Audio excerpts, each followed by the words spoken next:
Ana Clara Ciotti,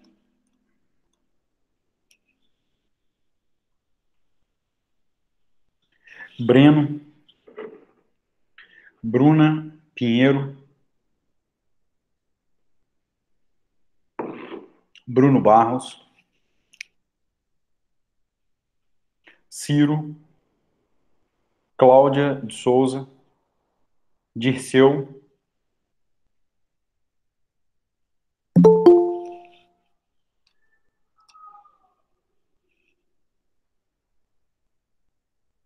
Franciele,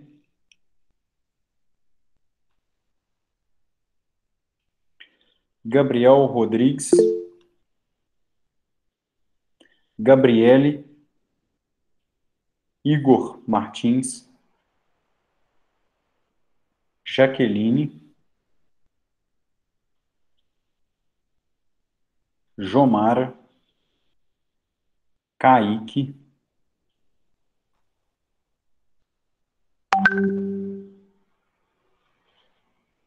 Karen, Kênia, Laís Cavalar, Lara, Letícia, Letícia Gomes, Lohane, Luiz Gustavo, Márcio, Marcos Paulo, Maria Júlia, Mariana, Marilce,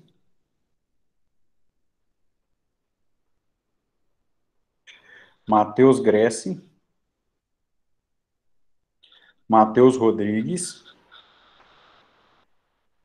Michele, Moacir,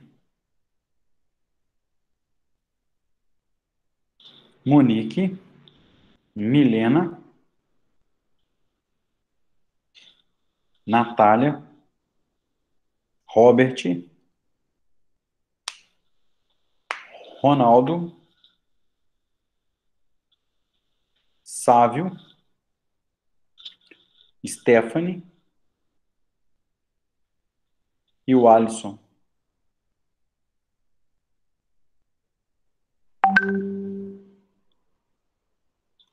Alguém que eu esqueci de falar o nome?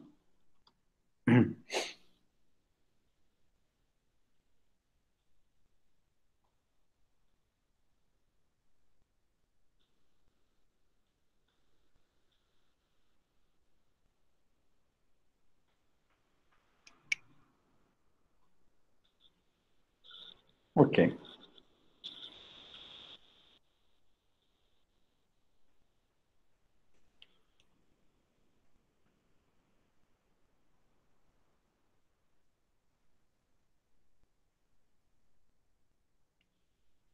Bom, para a gente dar seguimento aqui, pessoal, na semana passada, eu gostaria que vocês verificassem para mim se nós trabalhamos com os artigos 513,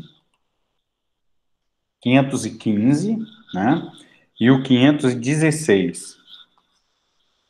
Só para relembrar, nós estamos trabalhando com cumprimento de sentença, e dentro da perspectiva do cumprimento de sentença,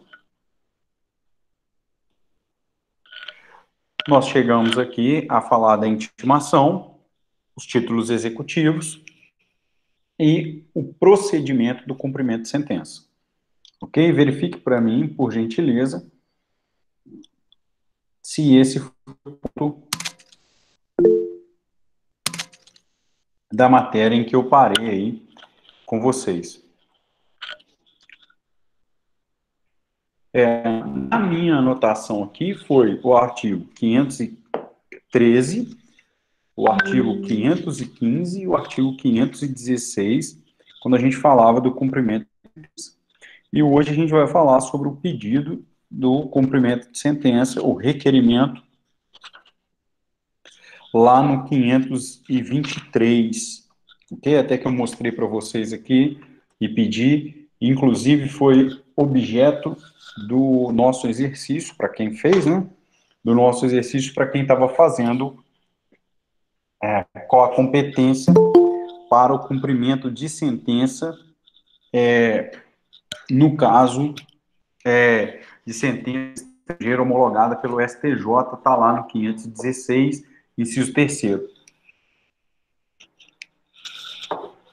E aí, hoje, nós precisamos dar continuidade, e aqui eu quero projetar aqui para vocês o slide e que nós possamos aí dar continuidade. Bom, deixa eu fazer uma apresentação aqui. Verifique para mim se vocês estão vendo esse slide. É importante que vocês façam algumas anotações na aula de hoje,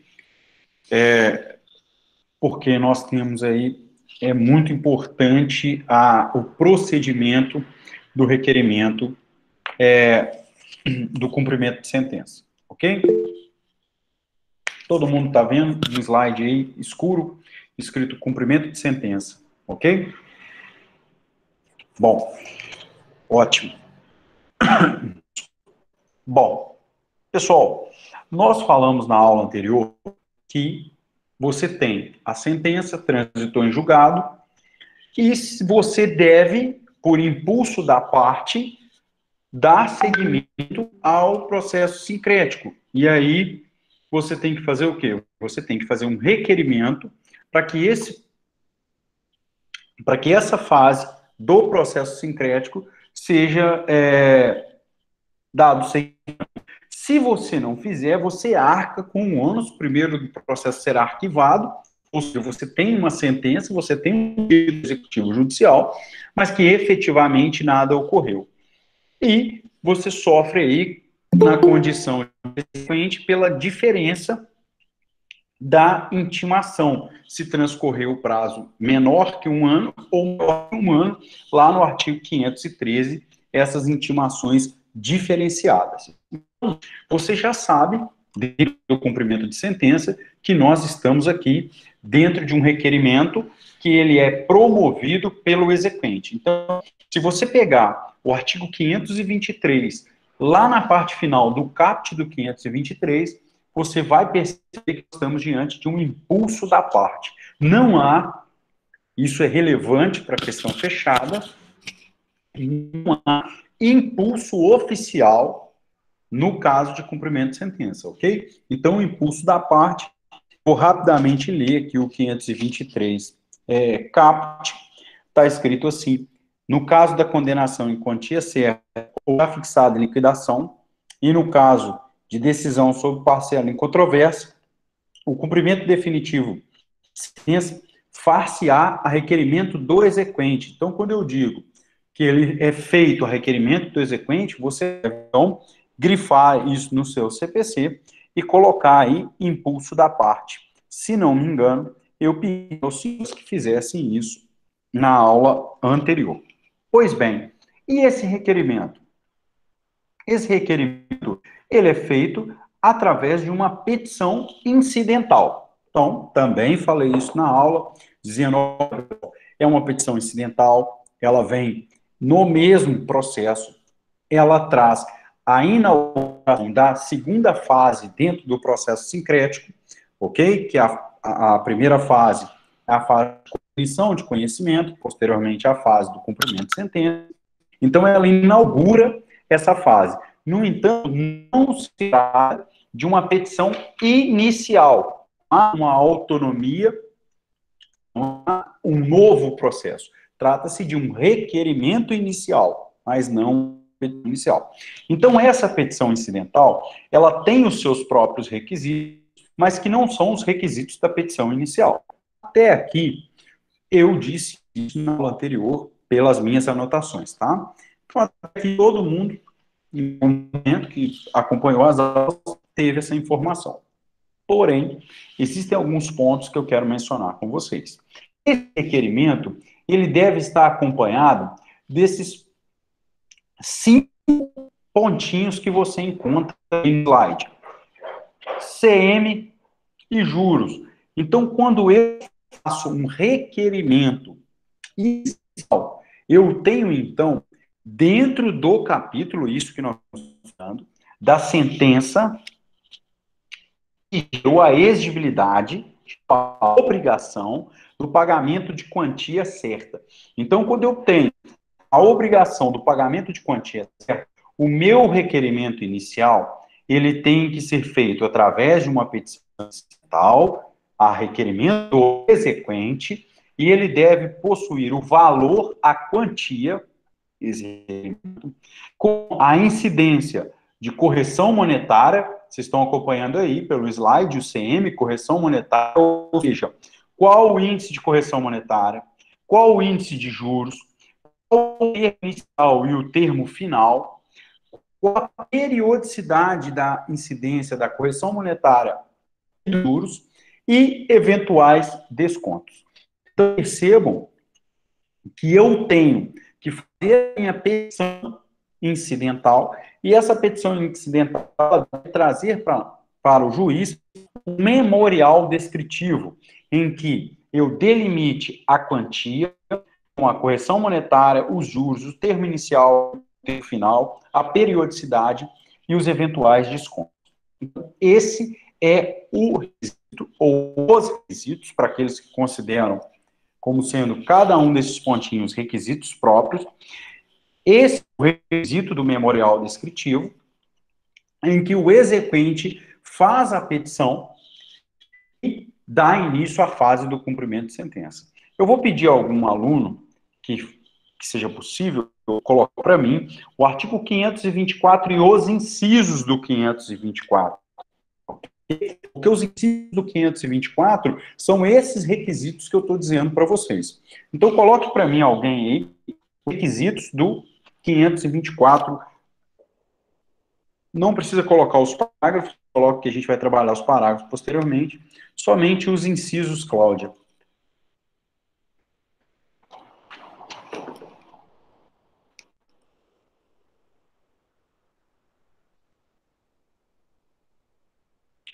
Vejam, aí num primeiro momento, os requisitos que eu projetei aqui no requerimento inicial estão previstos no 524.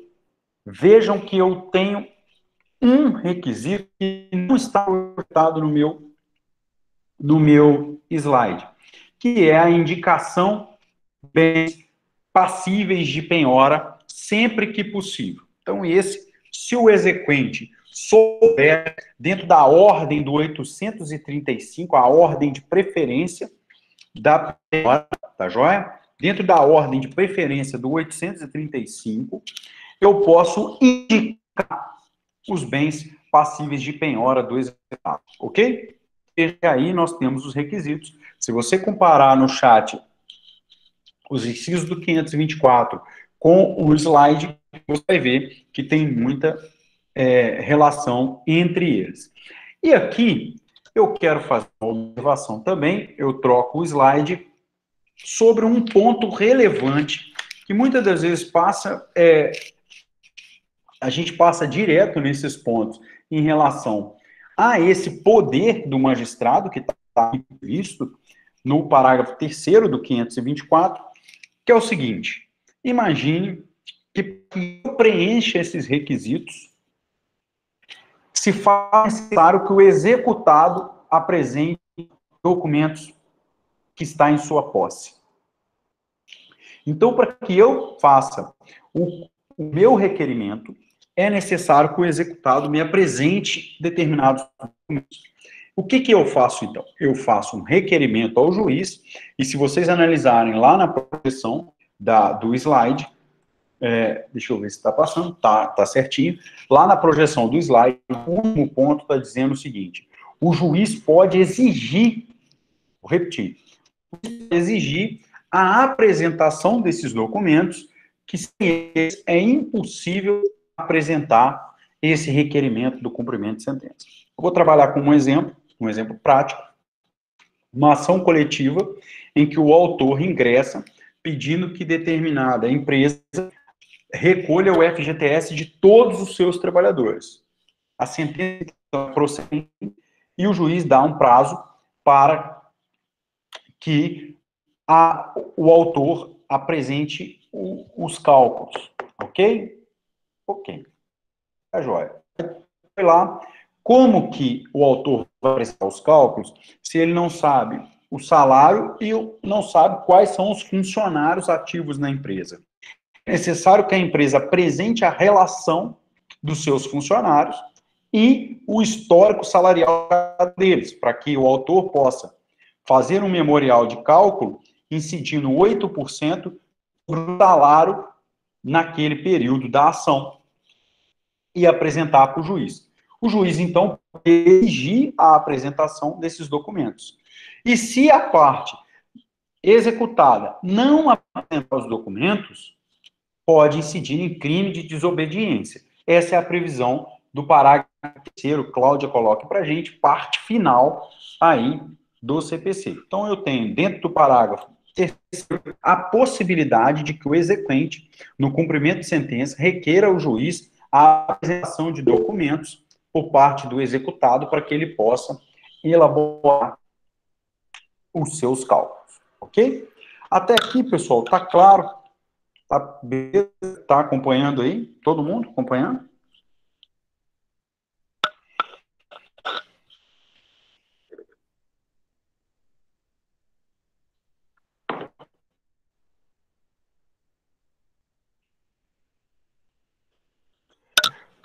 A Lara tem que prestar bastante atenção nisso, porque para me ajudar a fazer os cálculos de requerimento, cumprimento de sentença, que eu não aguento mais fazer cálculo. Ok? Beleza, pessoal. A parte emocionante.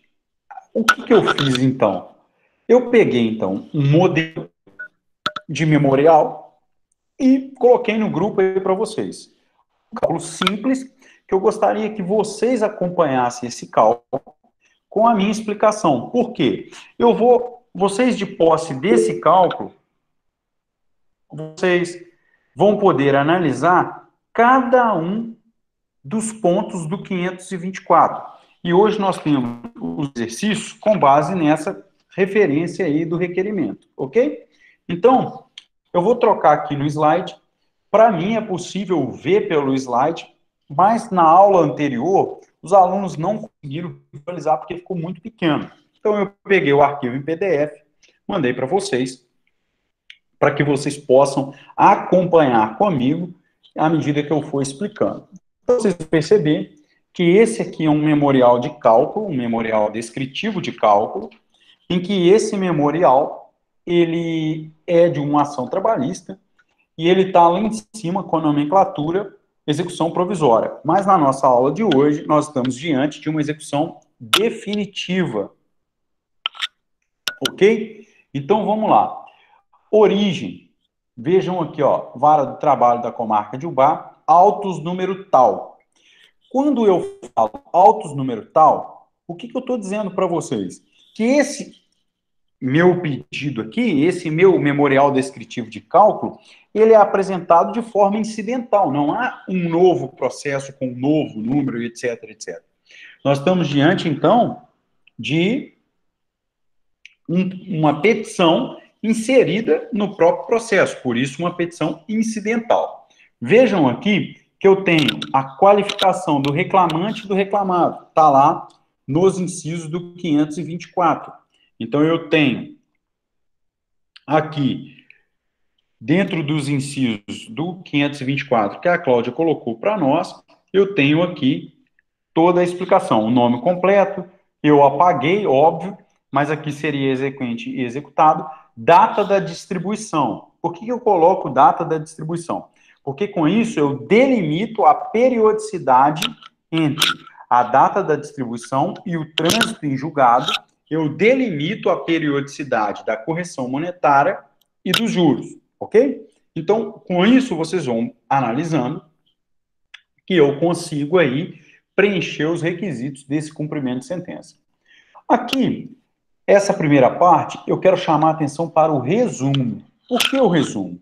Porque esse resumo é o dispositivo da sentença. Porque quando eu pego o dispositivo da sentença, eu trato o quê? A coisa julgada. Aquilo que faz coisa julgada. Então, o dispositivo, eu trato ele como sendo resumo, porque é esse dispositivo que vai delimitar para mim os meus cálculos, ok? Vejam, eu tenho uma sentença que, se fosse para ser classificada, ela seria uma sentença condenatória ao pagamento de quantia certa, como também seria uma sentença com uma classificação de obrigação de fazer, que é as anotações aí do trabalhador. E aqui embaixo vocês vão perceber que é o resumo de cálculo. Trocando aqui a página, eu chego à memória de cálculo.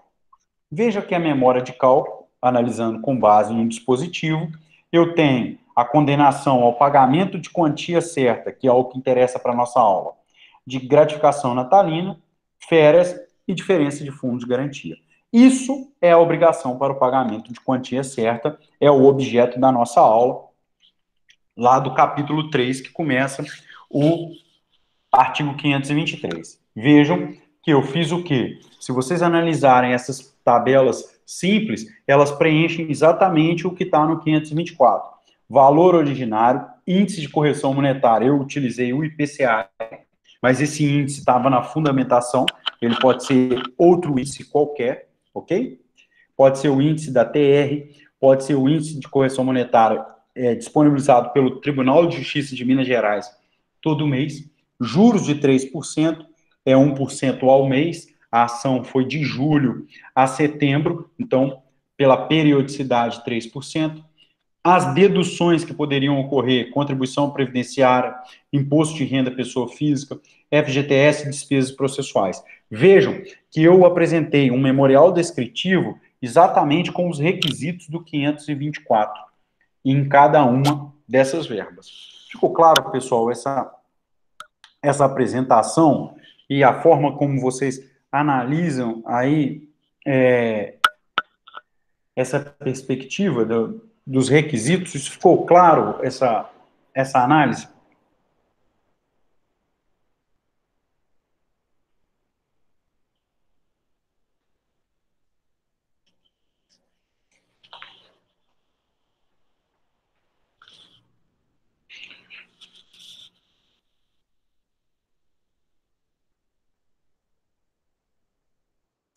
Então, na verdade, se eu tenho, no meu requerimento inicial, eu tenho os requisitos do 524 e apresento um memorial, e você já sabe que se faltar algum documento que está de posse do executado, que me impede de apresentar esse cálculo, eu posso requerer ao juiz. Então, você tem aí, na prática, como que você estabelece esse cálculo. Bom, daí surge uma dúvida.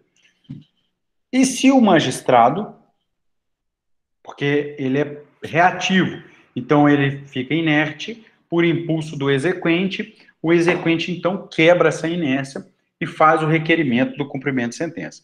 E aí você está estudando como que é feito esse requerimento. Esse requerimento é uma petição incidental, com base no 523, que é acompanhada de um memorial descritivo com esses requisitos que eu disse para vocês.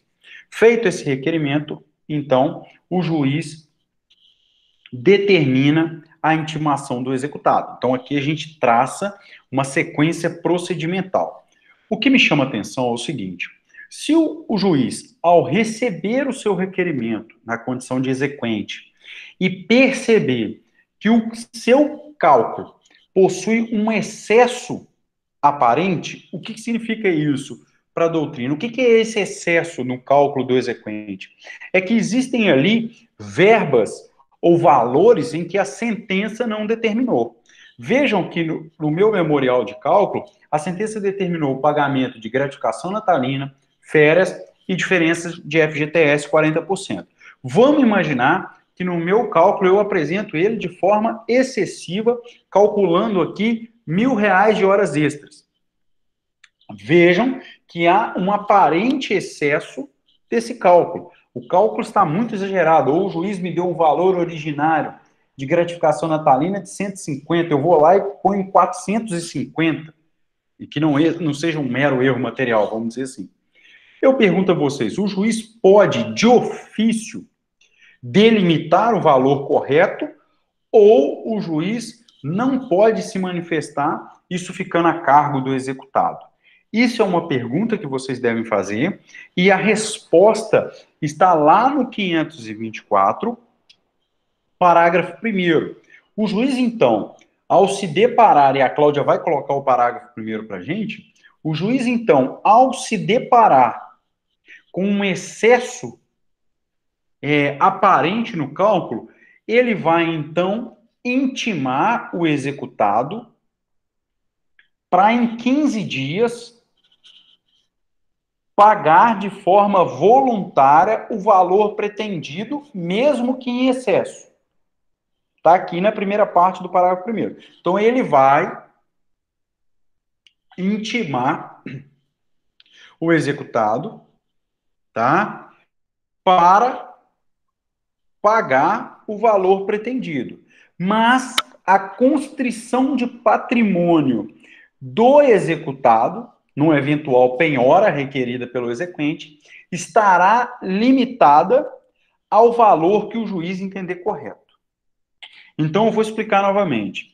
O exequente apresentou um valor aparentemente excessivo, o juiz determina a intimação do executado para pagar esse valor em 15 dias, porém, se for necessário a penhora estará restrita ao valor que o juiz entendeu como correto.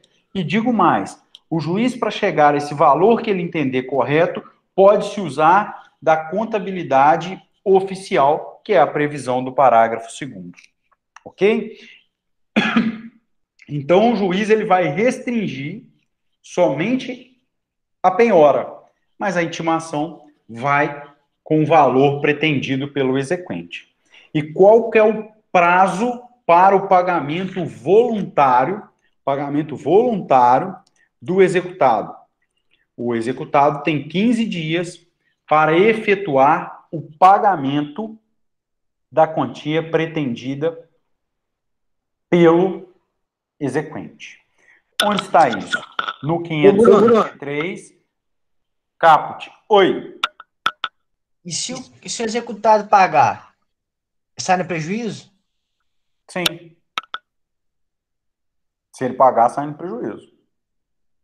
É só no caso de penhora que o juiz pode manifestar. O juiz irá restringir a penhora.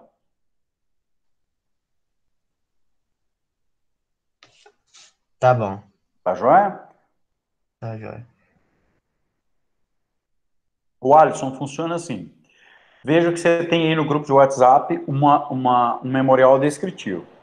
Aí eu faço a petição indicando que o valor para o cumprimento de sentença seja esse e peço ao juiz que proceda com a penhora de ativos financeiros da empresa. É o último requisito do 524, está lá. Indicação de bens passíveis de penhora, sempre que possível, inciso 7º. Eu indico isso. Só que o juiz, então, vai determinar a penhora em valor diferente do pretendido, porque ele considerou que o valor do meu cálculo é excessivo. Então, ele faz o seguinte: intime-se, nos termos do artigo 513, lá nos artigos 513 que nós estudamos na aula passada, intime-se o executado para pagar em 15 dias. Ok?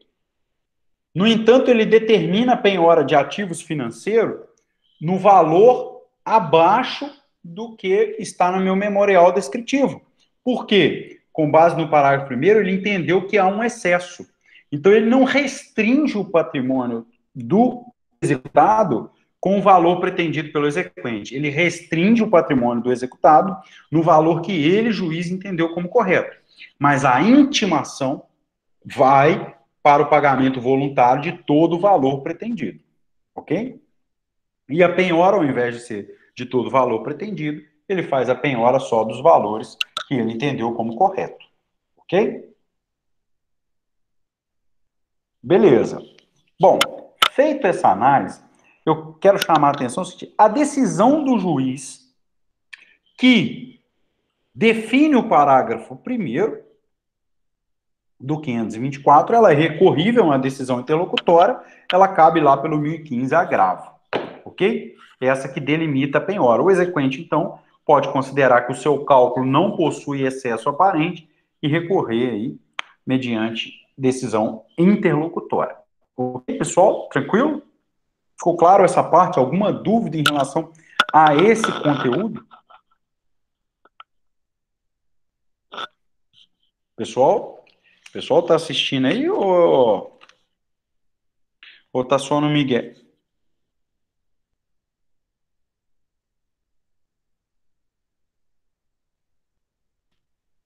Ok? Recurso é agravo, isso aí. Aqui, eu quero chamar a atenção para duas perspectivas. Deixa eu pegar um papel aqui para eu desenhar e mostrar a vocês. Só um instante.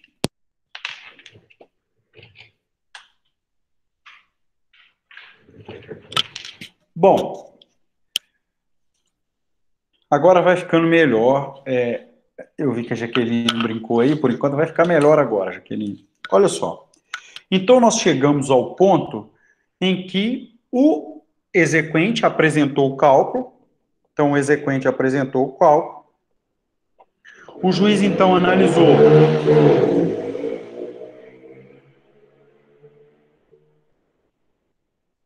Essas motos é um negócio assim, enfim. O exequente apresentou os cálculos,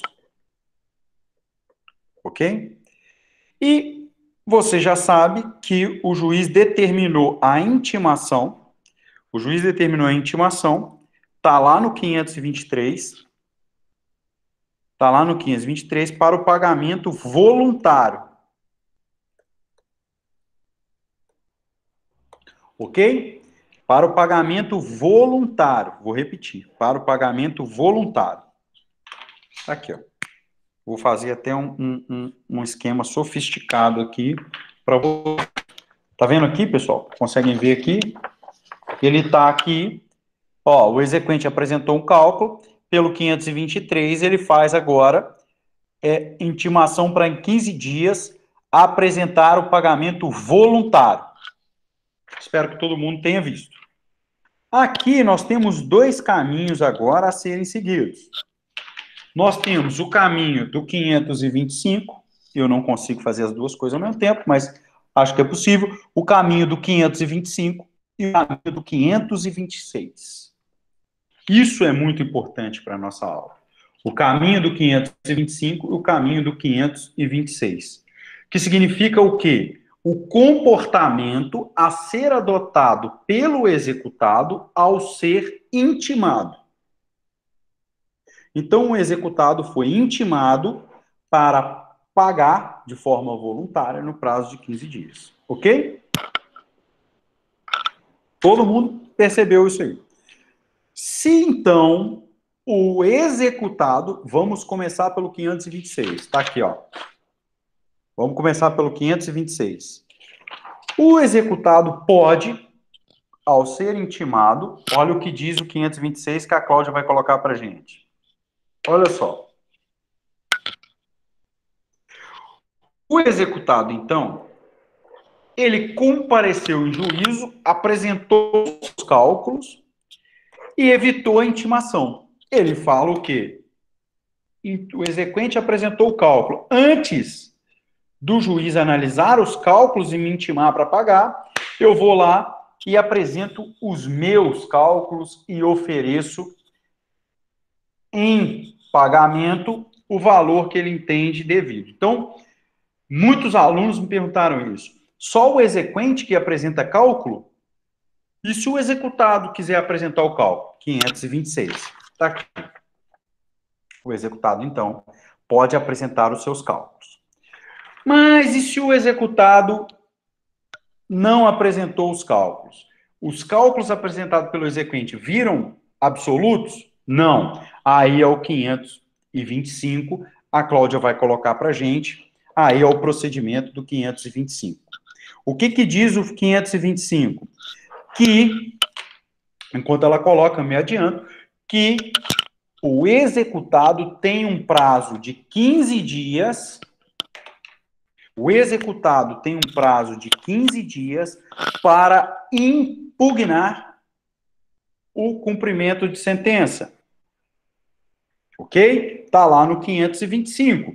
Transcorrido o prazo previsto no 523, ok? Inicia-se o prazo de 15 dias para o executado, independente de penhora ou de nova intimação, para a sua impugnação.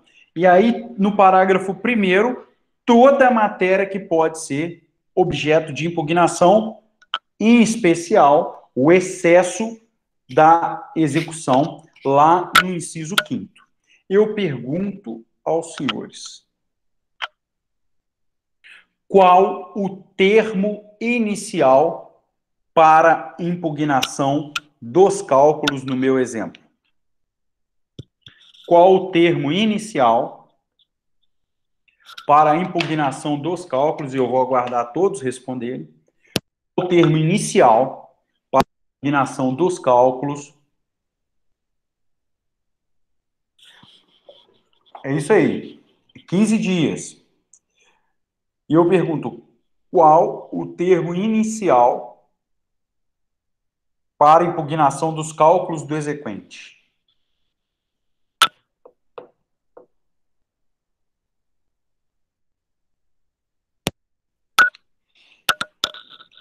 Pessoal, alguém vivo aí?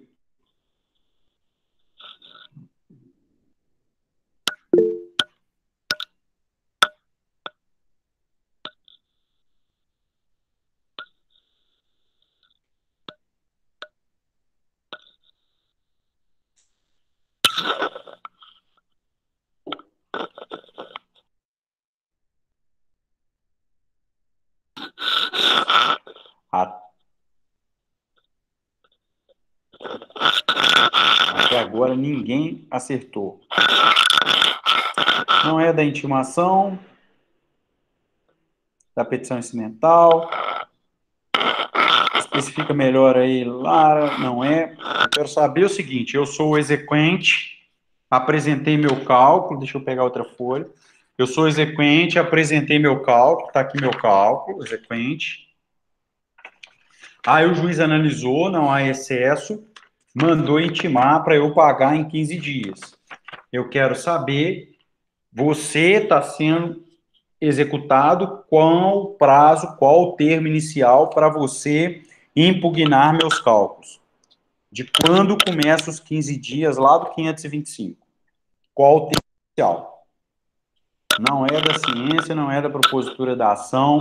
Eu vou pedir a vocês que leiam o 525 combinado com o 523.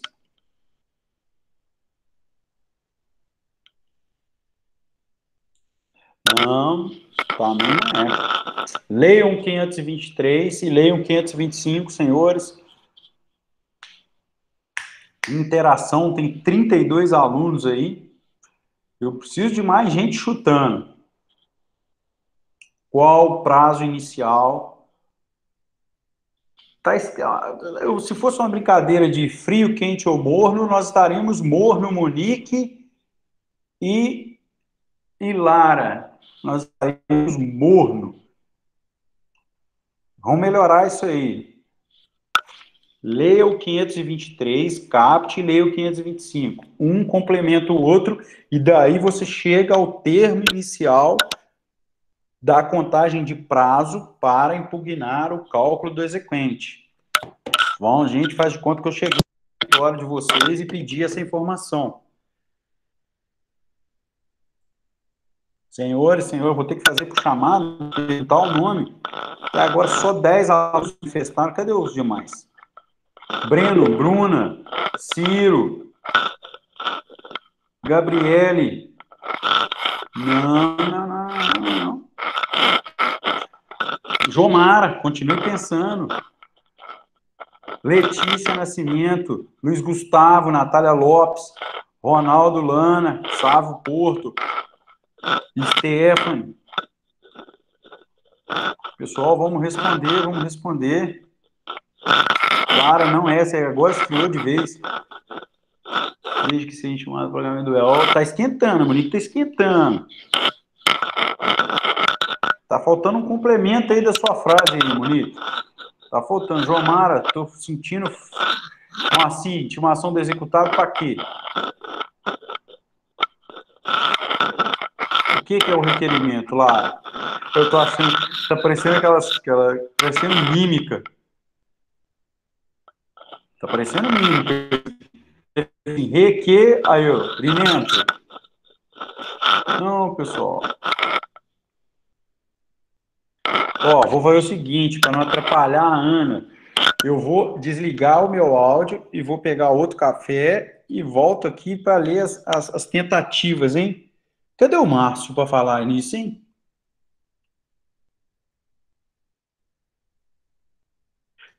Essa turma é sensacional. Eu falo isso.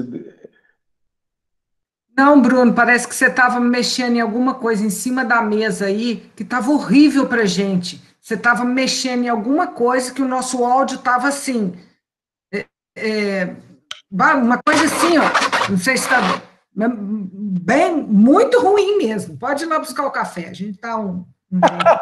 Tá, vou lá buscar o café, é melhor. Espera aí que eu já volto.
Jomara e Lara. Isso aí. Seriam o quê? 15 dias após o prazo para o pagamento voluntário. Okay? Se o 523 te dá 15 dias para o pagamento voluntário, o 525 diz, transcorridos 15 dias, transcorridos 15 dias para o pagamento voluntário, e não houve, inicia-se 15 dias para que o executado impugne nos termos do 525. Ficou claro isso, pessoal?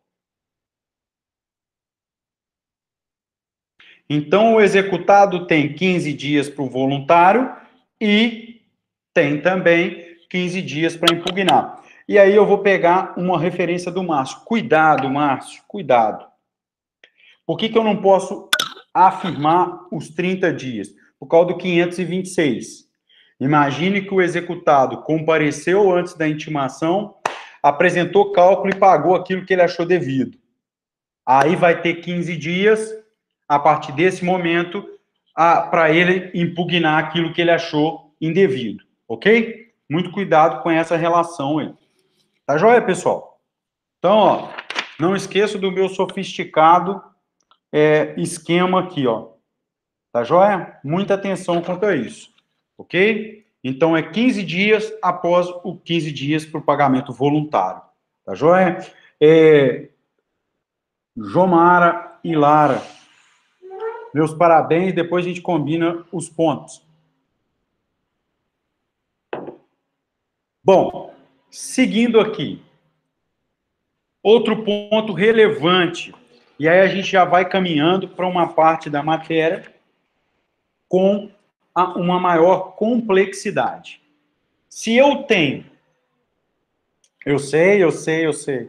Se eu tenho 15 dias transcorreram para o pagamento voluntário, além do 526, o executado, então, vem e pega todos os requisitos possíveis da impugnação, lá do 525, e impugna os cálculos, por exemplo, ou nulidade da citação, vários outros pontos, está lá no 525, ele apresenta essa impugnação do cumprimento de sentença, ok? Então, essa é a situação que nós nos encontramos aqui na aula nesse momento.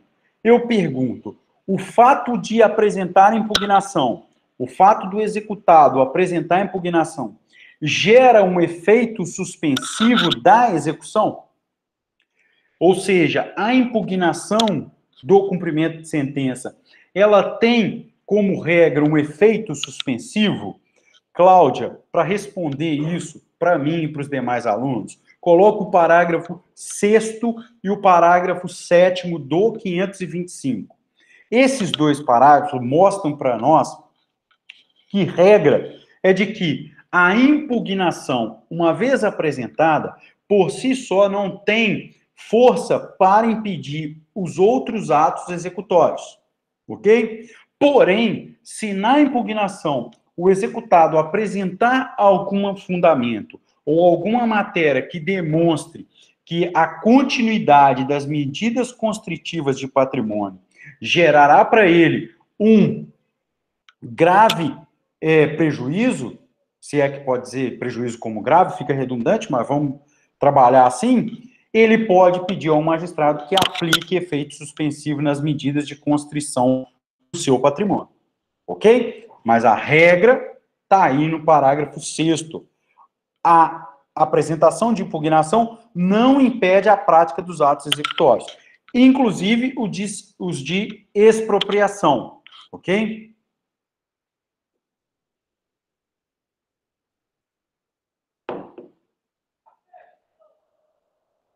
Ficou claro isso, pessoal? Passem os olhos aí nesses dois parágrafos aí.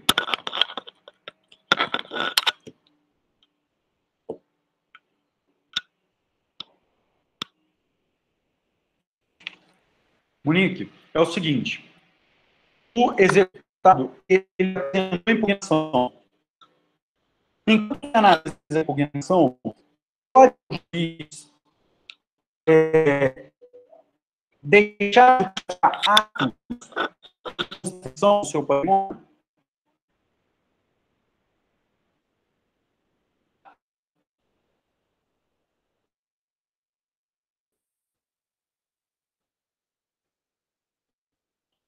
Bom, eu vou...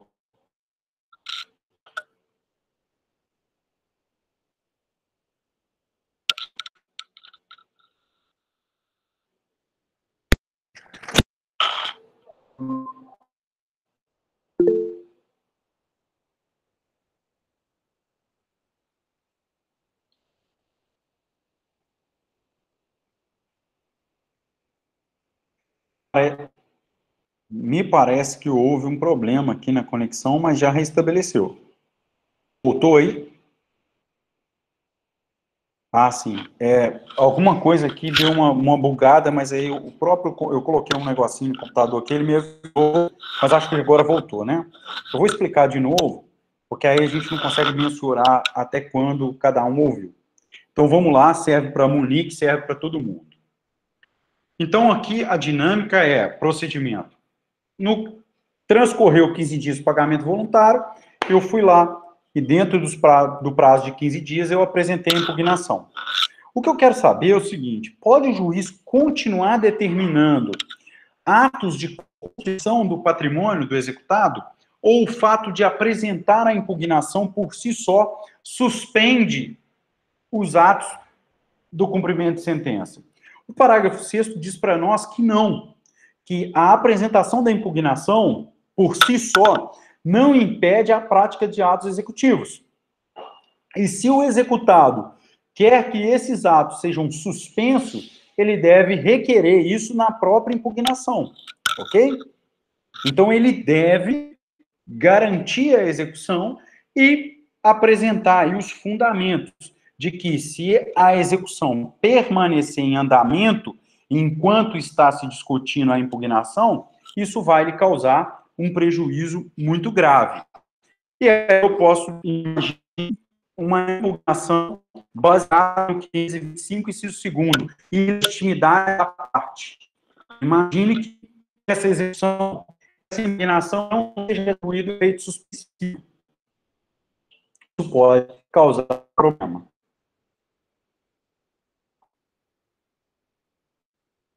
Para mim aqui não apareceu que estava...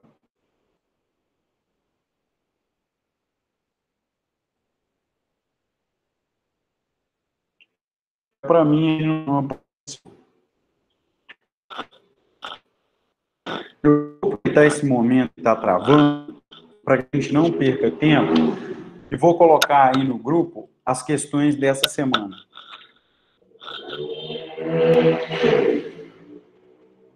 Ok?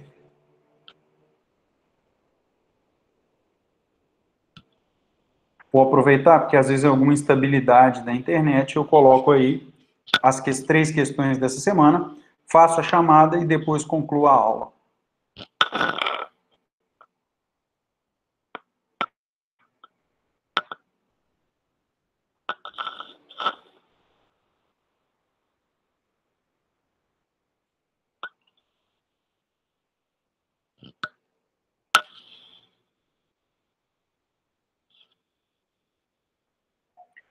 Bom, cortou aí o inicinho, mas não tem problema.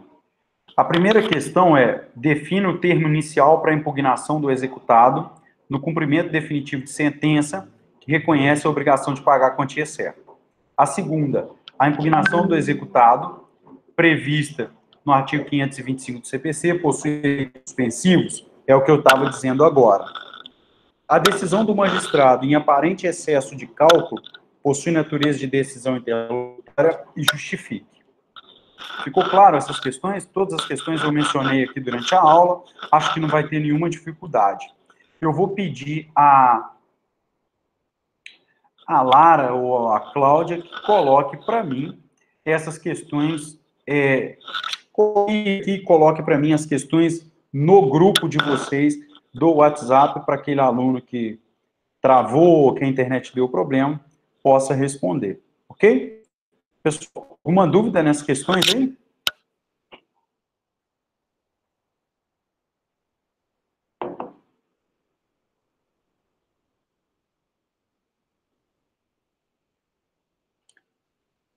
Tranquilo?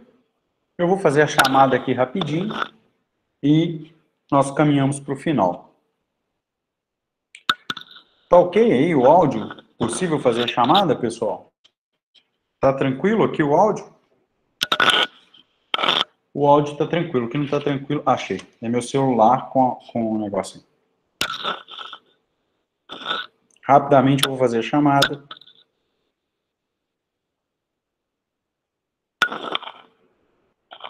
Continua esse som do reco-reco?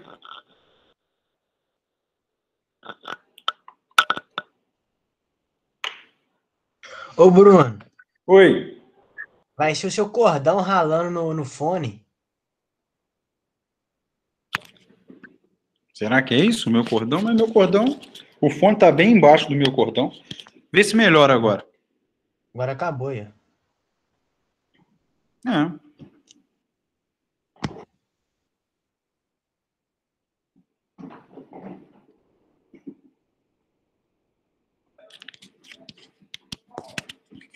Deixa eu só...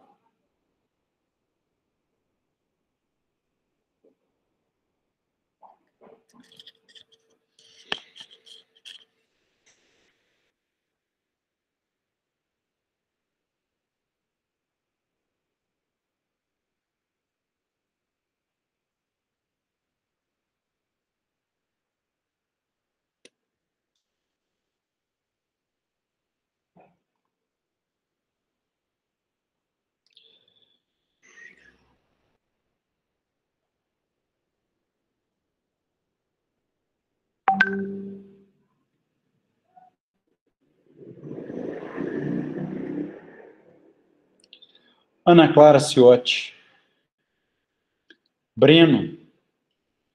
Bruna Oliveira. Bruno Barros. Ciro. Cláudia. Dirceu.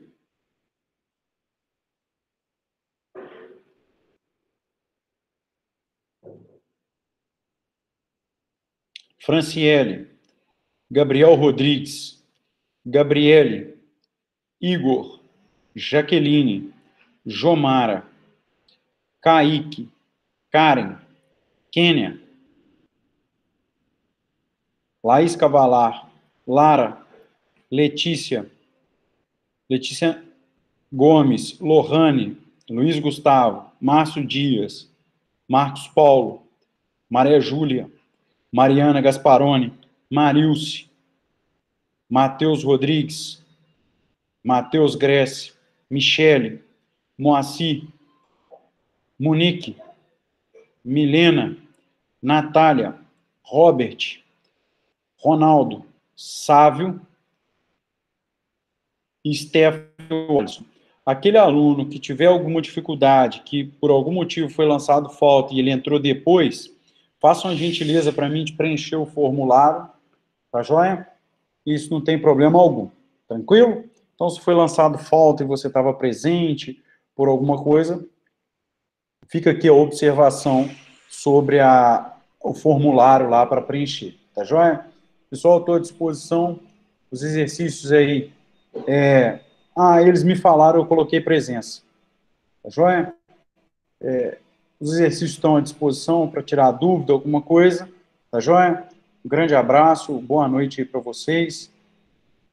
E desculpa aí a internet e o fone, depois eu compenso esses minutos aí na aula posterior, tá bom? Tchau, um prazer revê-los.